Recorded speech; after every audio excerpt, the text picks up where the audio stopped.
ચોટીલામાં 100 અશ્વો સવારી સાથે વરરાજા અનોખી રીતે ચોટીલા ઘોડી ઉપર બેસીને જાન જોડીને આવ્યા। રવિવારના દિવસે ચોટીલાના માર્ગો ઘોડાના ડાબલાના અવાજથી ગુંજી ઉઠ્યા। ચોટીલાના ખેરડી ગામના ખાચર દરબાર દાદબાપુ ગુસાબાપુ પરિવારના મંગળુભાઈ દાદભાઈના દીકરા મહાવીરભાઈ ખાચરના લગ્ન પીપળિયા ધાધલ ગામના વતની અને હાલ ચોટીલામાં રહેતા અંકુભાઈ દડુભાઈની દીકરીબા સાથે નક્કી થયા હતા। મહાવીરભાઈએ પોતાની જાન બધાથી જુદી જ રીતે જોડવાનો નિર્ણય કર્યો અને રજવાડી ઠાઠ સાથે ઘોડા પર સવાર થઈને જાન જોડવાનું નક્કી થયું। જે બાદ 100 જેટલા ઘોડેસવારો જાનમાં જોડાયા।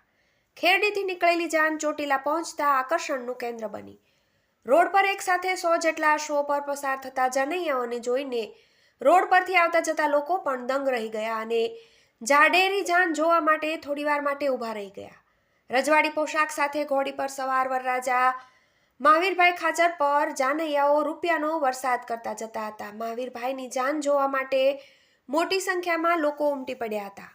હાલ લગ્ન પ્રસંગની સિઝન ચાલી રહી છે ત્યારે પોતાના શોખ હોય તે પ્રમાણે લોકો અવનવી રીતે પ્રસંગ ઉજવતા હોય છે। ત્યારે ચોટીલાના ખેરડી ગામના ખાચર મંગળુભાઈ દાદાભાઈના દીકરા મહાવીરભાઈ ખાચરની અનોખી રીતે રજવાડી મહેલો સાથે જાન જોડવામાં આવી હતી।